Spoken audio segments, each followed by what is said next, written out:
Frequency divider कैसे बन सकता है कि अगर मैं एक पल्टी या जेके का उठा लेते हैं, दिस इज़ ये एंड दिस इज़ के, और इनको मैं अटैच कर देता हूँ लॉजिक 1 के साथ, हाई कर दिया, परमानेंटली 1 कर दिया, ठीक है। और इसको मैं कोई क्लॉक सिग्नल दे रहा हूँ, let's say this is hour clock signal. अच्छा, अब अगर जेके फ्लिप फ्लॉप है और ये पॉजिटिव एज ट्रिगर्ड है, अगर ये पॉजिटिव एज ट्रिगर्ड है तो ये मैंने 3 एजेस को मार्क कर लिया यहाँ पे, राइजिंग एजेस को, जब क्लॉक की वैल्यू 0 से 1 जा रही है, this level is let's say 0 and this level is at let's say 1। तो जब भी क्लॉक एक आ जाता है 0 से 1 वाला, उस टाइम इंस्टेंट पे आउटपुट की वैल्यू चेंज होगी, ठीक है। इफ़ आई से कि आउटपुट इज़ इनिशली 0, तो यहाँ तक इसका मतलब आउटपुट 0 रहेगी। जैसे ही क्लॉक पल्स आती है, आउटपुट की वैल्यू 0 से 1 पे चेंज हो जाएगी, ठीक है। टॉगल करेगी ना, इनपुट पे हमने जेके को 1 1 किया हुआ है, टॉगल करेगी तो आउटपुट 0 से चेंज होकर हो जाएगी 1। अब ये 1 कब तक रहेगा, जब तक दोबारा से नेक्स्ट क्लॉक एज नहीं आता। नेक्स्ट क्लॉक एज इसको यहाँ पे मिलता है, राइट, इस पॉइंट पे, इस पॉइंट के ऊपर जब दोबारा इसको क्लॉक एज मिलता है तो आउटपुट की वैल्यू 1 से फ़ौरन से 0 हो जाती है, और ये 0 रहती है जब तक इसको दोबारा क्लॉक एज नहीं मिलता। जब जैसे ही दोबारा क्लॉक एज मिलेगा तो आउटपुट इसकी दोबारा टॉगल करेगी, 0 से 1 हो जाएगी, और इसके बाद वो कंटिन्यू कर रही है। जेको को मैंने परमानेंटली 1 रखा हुआ है, तो इसका मतलब है कि हर क्लॉक एज पे जब भी क्लॉक पल्स की वैल्यू मिलेगी तो आउटपुट की वैल्यू चेंज करेगी।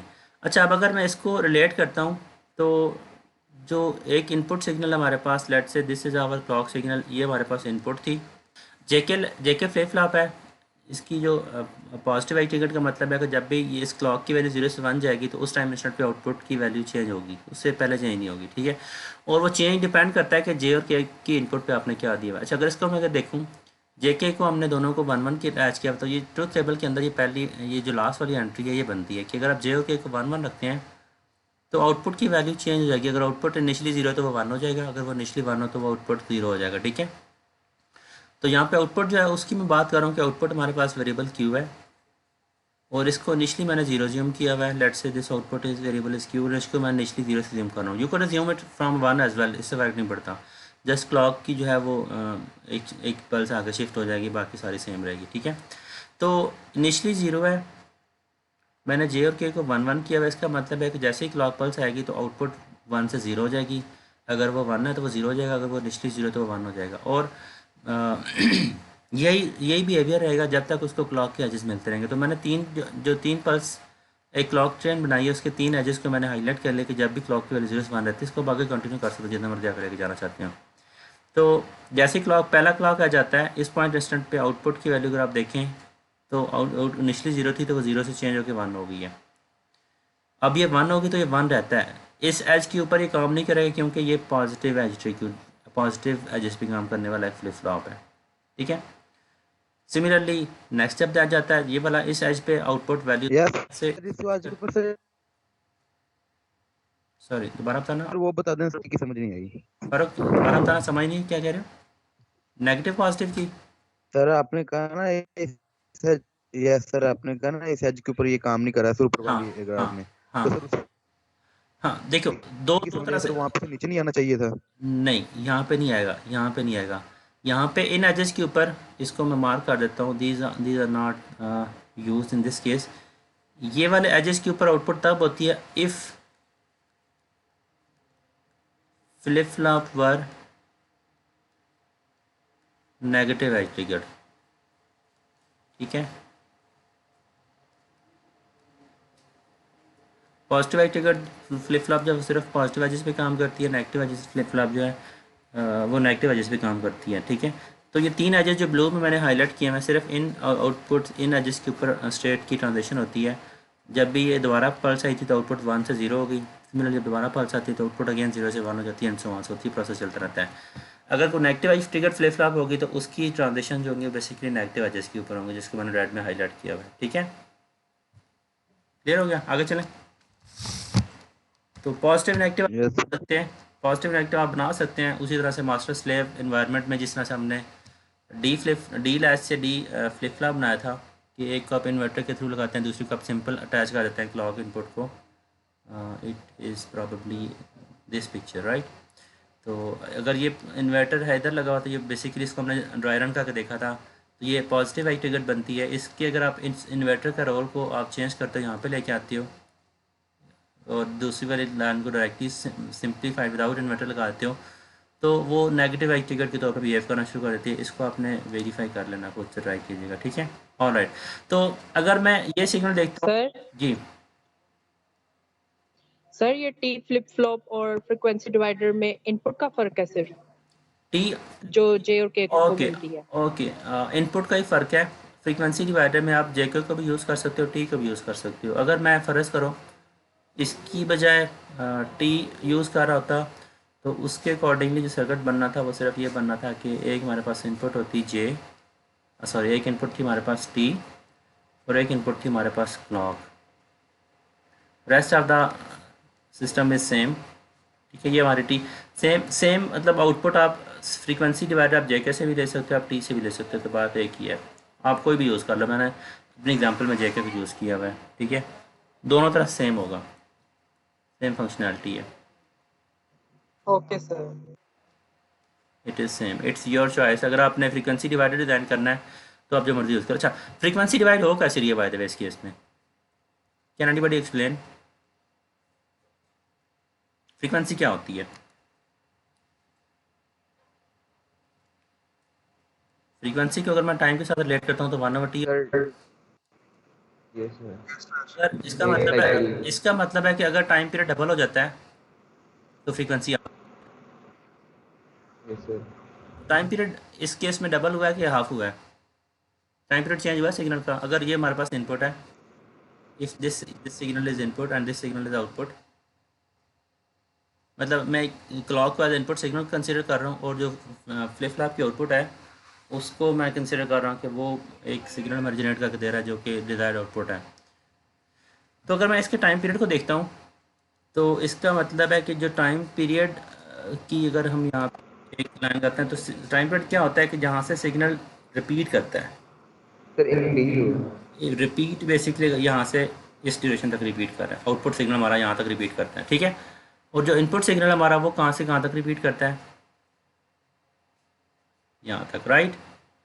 तो दोनों का जो टाइम पीरियड है एग्जैक्टली हाफ, मतलब दूसरी वाली जो टाइम पीरियड है वो डबल हो गया है, राइट। तो डबल टाइम पीरियड होगा तो इसका मतलब उसकी फ्रीक्वेंसी हाफ होगी। तो एक अगर मैं फ्लिप फ्लॉप लगाता हूँ तो ये एक इनपुट को इनपुट फ्रीक्वेंसी को डिवाइड करता था 2 के साथ। डबल टाइम पीरियड नहीं है इसका।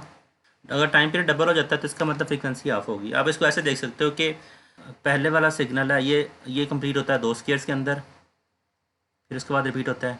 दूसरे वाला सिग्नल कंप्लीट होता है 4 स्केयर्स के अंदर, तो टाइम इसका डबल हो गया है।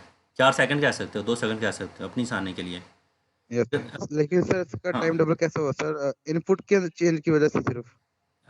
डबल टाइम पीरियड डबल कैसे हुआ कि क्या मतलब है कि सिग्नल कहाँ से रिपीट हो रहा है ना, ये होता है ना टाइम पीरियड। इसके डबल टाइम पीरियड फ्रीक्वेंसी इसकी आउटपुट की हाफ हो गई, ठीक है, फ्रीक्वेंसी हाफ हो गई। तो ये हमारा कम हो गया सर, यस सर। तो ये जो हमारा सर्किट है this is actually frequency divider. तो ये एक इनपुट क्लॉक की फ्रीक्वेंसी को ये 2 से डिवाइड कर रहा है। अगर ओरिजिनली अगर 4 स्क्वेयर्स में सिग्नल पूरा, अगर ओरिजिनली 2 में पूरा हो रहा था तो ये अब ये 4 में पूरा हो रहा है, ठीक है। सिमिलरली अगर मैं किसी सिग्नल को लेट से 4 से डिवाइड करना चाह रहा हूँ कि आउटपुट फ्रीक्वेंसी 4 से डिवाइड हो जाए। लेट से इनपुट फ्रीक्वेंसी मैं कहता हूँ 100 है, आउटपुट फ्रीक्वेंसी मैं चाहता हूँ कि 25 हो जाए। 4 से कैसे डिवाइड होगा?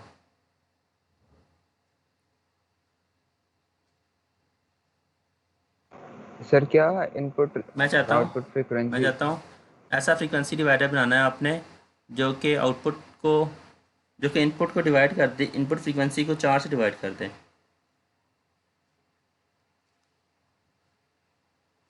इनपुट फ्रीक्वेंसी जो है लेट से 100 है, 100 मेगाहर्ट्ज़ है। तो मैं चाहता हूँ कि जो सिग्नल है, जो सिस्टम हो, उसकी सिग्नल की आउटपुट जो फ्रीक्वेंसी है वो लेट से 25 मेगाहर्ट्ज़ हो। तो कैसे बना सकते हैं? सर दो दफा ये अप्लाई करके।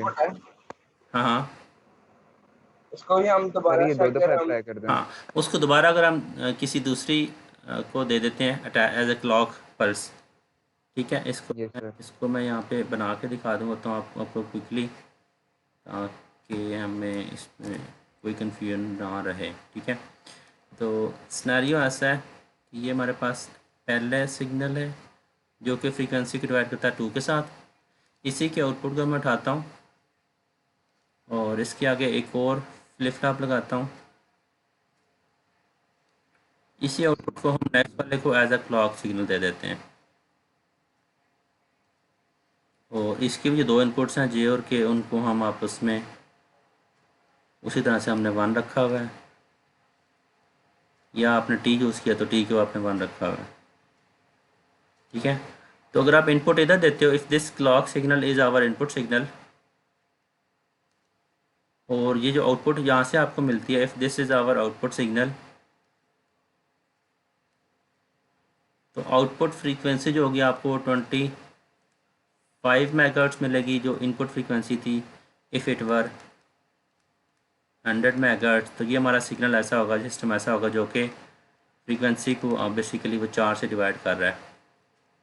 ठीक है, ऐसे कह देते हैं इसको कि this is not a proper representation, f/4 कर देते हैं, ये हमें सिग्नल दे देगा। ठीक है, ये सिस्टम होगा ऐसा हमारा जो कि इनपुट सिग्नल को डिवाइड कर रहा है 4 के साथ। क्लियर हो गया? तो आप फ्रीक्वेंसी डिवाइडर बना यस सर। फ्लिप फ्लॉप्स के थ्रू, जेके के थ्रू बना सकते हैं, टी के थ्रू बना सकते हैं। सर हाँ जी, सर अगर हमने इसको थ्री से डिवाइड करना हो फ्रीक्वेंसी को, फिर हम क्या करेंगे? 3 से तो डिवाइड नहीं होगी ना, 2 के पावर में डिवाइड होता है। एग्जैक्टली एक फ्लिप फ्लॉप उसको 2 से डिवाइड करता है, तो 3 वाला काम नहीं हो सकता। 2 की पावर्स में आप डिवाइड कर सकते हैं। ठीक है, okay sir. Okay, frequency divider हमने बना लिया। जो नेक्स्ट एप्लीकेशन है इसकी फ्लिप फ्लॉप्स की, उस पर हम